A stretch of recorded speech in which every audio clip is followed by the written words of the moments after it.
Hello மக்களே, மதுராஸ் பலவிதம். அப்பர் முருகப்பெருமான் எனக்கு கொடுத்த உண்மையான காட்சி சம்பவத்தை பற்றி தான் உங்கள்கிட்ட நான் ஷேர் பண்ண போகிறேன். நான் 6 நாள் தைப்பூச விரதம் இருந்தேன், பூஜையெல்லாம் பண்ணி. அப்போ ஒவ்வொரு நாளும் ஒவ்வொரு காயின் வைத்து ஒவ்வொரு கோரிக்கை வைத்து சுவாமி கும்பிட்டுட்டு கடைசி நாள் போய் அந்த காயினை முருகப்பெருமான் ஆலயத்தில் கொண்டு போய் நம்ம கொடுத்துட்டு வரணும். உண்டியலில் போய் நம்ம போட்டுட்டு வரலாம் அப்படின்னு நினச்சி நான் சுவாமி கும்பிட்டுட்டு சுவாமிமலை முருகன் கோவிலுக்கு போவோம் அப்படின்னு சொல்லிட்டு அந்த காயின் எடுத்துகிட்டு நான் சுவாமிமலை முருகன் கோவிலுக்கு போனேன். ஆனால் அங்கே போனப்போ தாங்க தெரிஞ்சது, கோவில் உள்ளார நுழையவே முடியலங்க, அவ்வளோ கூட்டங்க. அந்த கூட்டத்துக்குள்ளெல்லாம் நம்ம போயிட்டு வெளியிலலாம் வரவே முடியாதுங்க. நம்ம அப்படியே லைன்லேயே நின்றுருந்தாலும் எப்படியும் முருகனை பார்க்கணுன்னா சாயந்தரம் ஆயிருக்குங்க, அந்த அளவுக்கு கூட்டங்க. நம்ம ரோடே அந்த திருவலஞ்சுழி கோயிலுக்கு முன்னாடியே கூட்டம் நிற்கிதுங்க. பாதி இதிலே இந்த ஆற்றை கடந்து பாதி இதில் நிற்கிதுங்க அந்த கூட்டம். சரி, இனிமேல் நம்ம முருகப்பெருமானை நம்மளால் பார்க்க முடியாது, நம்ம போயிடலாம், போய் வேறு எங்கேயாவது இருக்கிற கோவிலில் போய் முருகனை பார்த்துட்டு வீட்டுக்கு போகலாம் அப்படின்ட்டு மனசு ரொம்ப கவலை தாங்க. இருந்தாலும் எல்லா இடத்துலையும் இருக்கிற எல்லா முருகரும் ஒன்று தான். இருந்தாலும் நான் மனசில் நினச்சிட்டு போனது சுவாமிமலை முருகரை.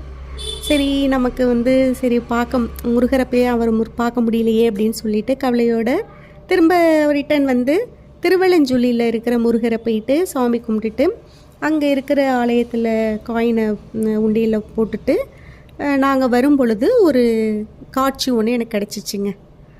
டக்குன்னு ஒரு கோவில் ஒன்று தெரிஞ்சதுங்க. அந்த கோவில் ஆக்சுவலாக ஒரு சிவன் கோவில்.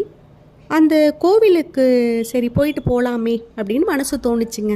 சரி, அந்த கோவிலுக்கு போகும் பொழுது அப்படியே ஒரு சாங் என்னோடய காதில் ஒலிச்சதுங்க. திருத்தணியில் ஊதித்தருளும் ஒருத்தன் மலை விருத்தன் என உளத்தில் ஊரை கருத்தன் மயில் நடத்து குகன் வேலே அப்படின்னு சொல்லிட்டு அப்படின்னு கேட்ட உடனே அப்படியே மனசுக்கு அவ்வளோ ஒரு ஆனந்தங்க எனக்கு. ஏன்னா டெய்லி நான் வேல்மாறல் சொல்லி தான் நான் பூஜை பண்ணினது. முருகப்பெருமானுக்கு எவ்வளவோ சக்தி வாய்ந்த பாடல்கள்லாம் இருக்குது. இருந்தாலும் நான் வேல்மாறல் சொல்லி தான் நான் சாமி கும்பிட்டேன். எனக்கு போன உடனே அந்த கோவில் வாசல்லையே இந்த சாங் கேட்கும் பொழுது முருகர் நம்மளை கூப்பிடுறாரு அப்படின்னு சொல்லிட்டு உள்ளே போய் பார்த்தா அது ஒரு சிவன் ஆலயம்தான். உள்ளே போய் பார்த்தோம்னா முருகருக்குன்னு தனி சன்னதி இருக்குது. அந்த சன்னதியில் முருகருக்கு அப்போ தாங்க அபிஷேகம்லாம் ஸ்டார்ட் பண்ணுறாங்க. அப்படியே உட்காந்து கண்ணுக்கு குளிர்ச்சியாக நாங்கள் அந்த அபிஷேகத்தை எல்லாம் பார்த்துட்டு அப்படியே மன நிறைவு ஆனதுங்க. அப்போ அந்த வேல் மாறலுக்கு எவ்வளோ சக்தி இருக்குது பார்த்தீங்களா.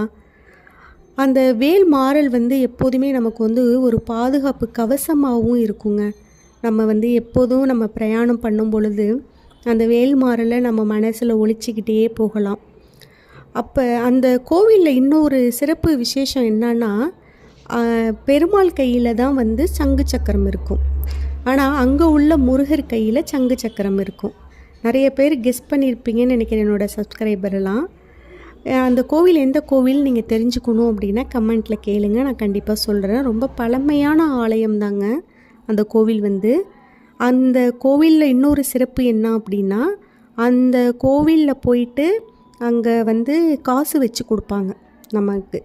அந்த காசை வாங்கிட்டு நம்ம வீட்டு பூஜை அறையில் வச்சு நம்ம டெய்லி சாமி கும்பிட்ற மாதிரி அந்த காயினையும் வச்சு நம்ம சாமி கும்பிட்டுட்டு வந்தோம்னா கடன் தீரும் அப்படின்னு, மெயினாக கடன் தீரும் அப்படின்னு அந்த கோவில் அந்த இதிலே சொல்லியிருக்கிறாங்க.